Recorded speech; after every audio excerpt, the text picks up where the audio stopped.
David Moore, Dallas Morning News. Physically, with where CD is now, to still be able to perform at a high level with what he's dealing with, to work through that mentally, physically, just if you could kind of put into context what he's doing, and is that something that other players notice and has a sort of impact in the room? Yeah.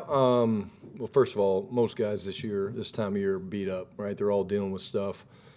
Training room today was a busy place to be, which you would expect this late in the season. But, the guy's an absolute warrior. He loves to compete. He loves to play the game. He loves his brothers. He wants to be out there for them. Yesterday on the big go ball down their boundary, he kind of got thrown to the ground pretty hard. Like that, you knew, like, oh, that one hurt. And so, you're wondering, is he going to be able to come back? And he just needs a couple plays. But, the guy's amazing. Just truly, all these guys are amazing. People don't talk about it enough. What these guys put their bodies through. And, it's a testament to them. And he's an elite player, but as a competitor, it's probably not talked enough about the way this guy competes on the field, in practice, and no question in my mind he'll be out there on Sunday in Philly. Clarence Hill, I'll say DLLS. Cooper Rush, can you talk about his improvement over the course of the season? And certainly yesterday was that arguably his best game with no benefit of the running game, and you guys relying on the pass and the way he played. Yeah. The cool thing about Coop, is he doesn't waver. I've talked a lot about, over on the sidelines, good games, bad games, good series, bad series, good plays, bad plays. He's kind of the same. I thought we came out really aggressive yesterday. I think that helped him. We hit some big plays, kind of. We talked about those green grass throws. We were able to hit B. Cooks running early across the field. That kind of that helped get us off to a good start. Another one was a CD. If you watch him, though, yesterday, I really think what you'll notice is how firm his back foot was. And when you look at a quarterback, I've always said you can kind of look from the knees down and you'll know how they're playing, because their back foot tells you how they're seeing things, but also how they feel about the protection. And I thought he was very firm on his back foot yesterday, which leads to quick decisions, being accurate. And there's really nothing that we can't throw at him. That defense we played yesterday, I think, if they're not the hardest to game plan from a blitz perspective and pickup, I'd be hard-pressed to find, anybody that creates more problems than Todd and his staff. And I thought he was amazing with that as well. So we knew they were going to come in and fire a lot of people, and I just think, what he did yesterday was distribute the ball, get it out of his hand. I thought he read things really, really well. When he's reading his progressions, it was like the first guy that was open got the ball. And it wasn't always number one if it was number two, but he was quick in getting through it. And I thought he played with great vision yesterday. Brian, Todd Archer with ESPN. You're not the first guy that's called CD a warrior. I think Cooper used that term yesterday. Is that a tag that receivers usually get? Do you find, or have you been around other receivers? Some, yeah. Some. I've been fortunate enough to be around, some guys like that. DK was that way. He's one that jumps to my mind. But, sometimes, you talk about receivers and you think, prima donnas, or you think, pretty boy, whatever you want to say. Like, these guys that go across the middle and they put their, I'll tell you this, like, again, I told you, I don't see the defense play very much, but it looked like we loaded up and hit some of their receivers and tight ends yesterday. It was like you almost heard it, and then you look up, you're like, wow. So, like, what these guys do in the skill positions around this league, going across the middle, it takes a little different wiring to do that and to trust the quarterback, and because those shots that our defensive backs were putting on their receivers were pretty violent. So I think it's something that maybe is not talked enough about. But to run full speed at a 4.3 or 4.4 across the field, knowing that there's people back there hunting you, is pretty courageous. John Machota with The Athletic.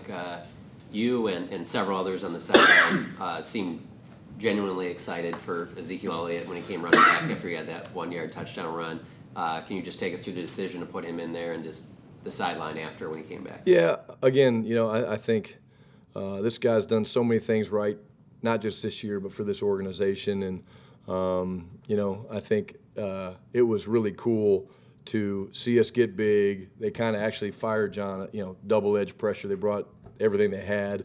The run was great, but again, it's hard, right? You come back to Dallas and, you're going to be in a competition, and obviously Rico kind of takes the thing and takes it over, and he hasn't blinked. He hasn't checked up. He's as excited for anybody when Rico gets in there. And again, it speaks to the culture of this team. I mean, the week before it was JT and Jalen Brooks catching touchdowns, and the sideline was going crazy. And now it's a Hall of Fame running back that scored a touchdown that guys were excited about. It's how much we care about one another. It's how much it's not about the individuals. It's about the star. It's about the team. It's about having success. And it was real, and it was fun to even after they came off and they went and sat down to watch all the guys come over, even some of the defensive guys come over and congratulate them. So a cool moment.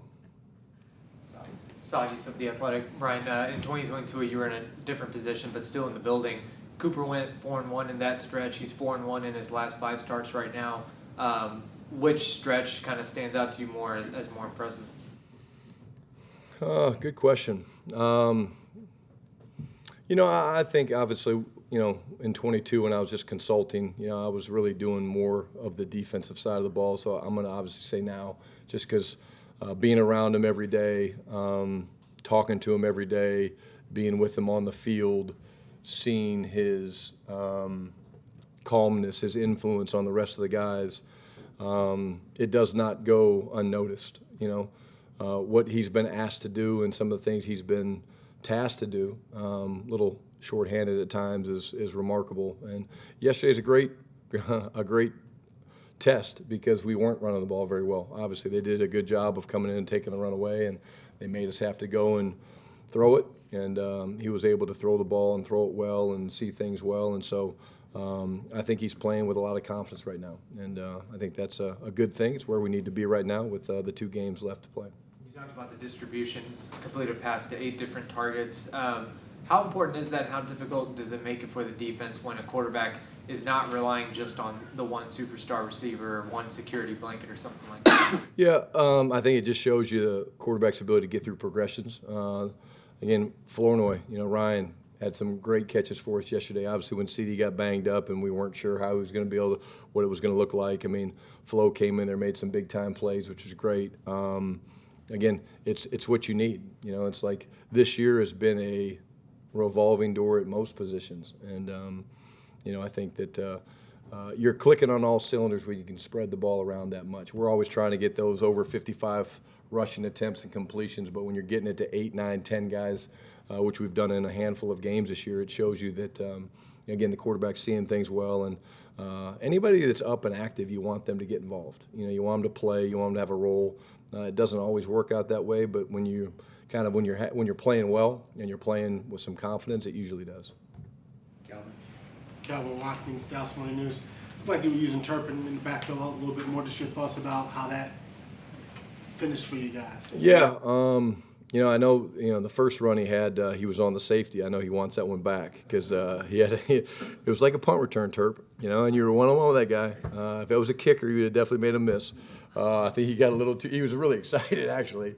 But he's just a guy you just want to get him the ball, right? And so you can throw it to him. We've thrown some screens to him, different things like that. We want to hand it to him. I think – the big shot actually to Brandon Cooks, he was the faking back. So when he's back there, we don't just do that to him. But, he's not getting as many chances in the return game. So therefore, here's a guy that we know we have to get involved because if you honestly give him a crease like that, like if we give him that crease again, my money is he's probably taking that one to the house. So, but it's fun to hear his response, he was talking about Vita Vea. He said he was running one of the plays and he went to cut back and he saw Vita Vea. He's like, nah, I'm going down. Now he saw him coming. He's like, nope, not doing that. So I think maybe he's evolving as a ball carrier, realizing it's pretty noisy in there. Joe. Joe Hoyt, All City Dallas. I asked Cooper about Todd Bowles' disguises and the difficulty of going up against that, and he said you got to trust your eyes and trust your preparation. Now that we're kind of past that game, one, how difficult is it to kind of distinguish Todd Bowles' disguises, and also how did Cooper trust his eyes and kind of go through that? Yeah, extremely difficult. Basically, we're always looking at the shell of the defense. So if they're too high, we know the guy could come, but there's certain times where they show down and you think the guy's not coming because he can't, and then they roll the coverage. I think that's what he's masterful at. Talking about, Todd and his defenses, they do a good job of showing away and coming, and there's probably a patience that goes into it where some teams are more comfortable holding that disguise longer, Tampa Bay being one of those, where they literally have the safety that's down around the box, around the tight end. He's actually the post safety. He's the middle field safety. So if you run a double post or you run he has to get back there, and some teams aren't real comfortable asking their guys to do that. But I would say Todd does that quite often, and honestly, it's a testament to them. They don't get hurt with it very often. The one that we actually hit to Brandon, they were in something like that. We had a chance actually for CeeDee on the post as well, but extremely difficult. The other thing that he does is his combinations that he brings. He doesn't bring just one. He's bringing multiple guys. They're not always to the same side. So sometimes your declarations have to tell you, do I go this way, do I go that way? The backs get stuck sometimes because they're not sure. There's no question that through his years of being in the league, he understands protections. Don't know if he ever coached on offense, but he understands, how to attack protections and how to get free runners. And there's a little bit of a gamesmanship to it and a little bit of a gambling attitude, but again, they cover it up pretty well. Cooper, who doesn't have a lot of starting experience in this league, obviously had a lot of college experience. I guess just his ability to attack that and handle that, how impressive is that for a guy that doesn't see a lot of those bullets in the fire all the time? Yeah, incredibly smart, instinctive. Chase Hazlitt does a hell of a job for us. Chase kind of oversees all of our blitz pickup stuff, and he lays out the plan for us. And you can always tell when you look at the sheet on Tuesday morning, how extensive their blitz packages are. But Coop sees it really well. And if you get Coop one time, you're not going to get him the same time with that same blitz. So I think that's a testament to a guy like he'll get on himself because he's like, I knew that guy was coming. I should have made his adjustment, and he didn't. So I think that's great when you don't repeat errors or mistakes of declarations or problem solving. He solved a ton of problems for us yesterday with some of his declaration stuff, which is a sign of a experienced and very, very bright field general. We've got time for two more, Babe and then Garrett. Babe Lockwood, 105.3 The Fan, and I actually have a follow-up and then a question. Oh, man, wow. Who came in and said, hey, I have a great idea, let's put this 155-pound guy and just hand him the ball as a running back? I don't really know. Again, it's something that we've talked about for a while. In St. Louis, we had a guy by the name of Tavon Austin. You guys know he was here, which to this day I still think is the coolest game film I've ever seen when he played against West Virginia. No, he played against Oklahoma, I think, at West Virginia, and he rushed for like 360 yards, running inside zone and things like that.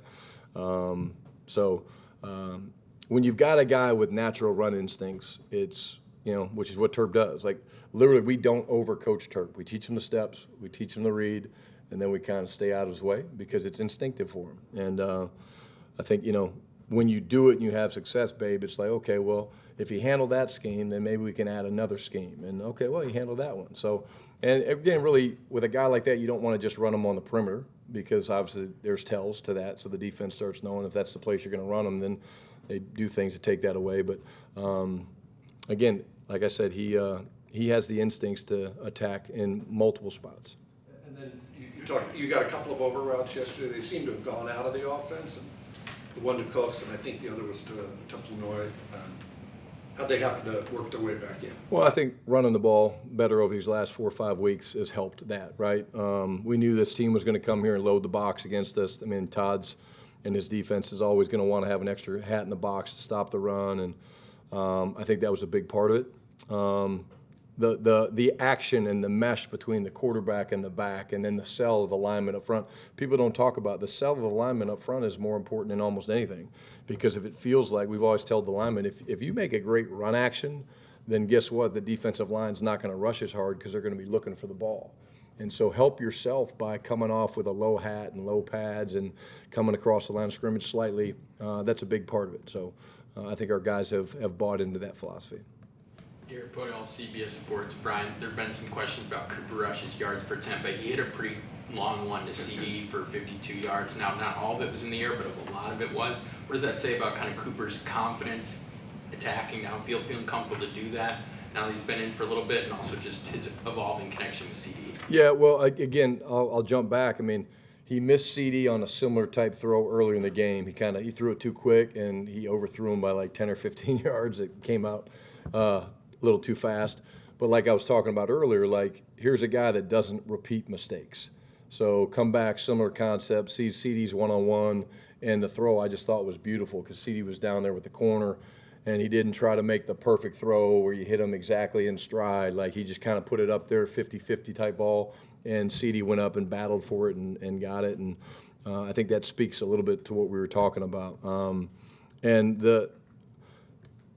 Most quarterbacks are going to feel really comfortable throwing the ball to CeeDee. You know, he's a dynamic route runner, got great ball skills, and he'll compete for it. So it's been fun to watch those two guys. They talk a lot, but most QBs would like to have 88 on their team. Thanks, Coach. Yeah. Thanks, guys. Thank you.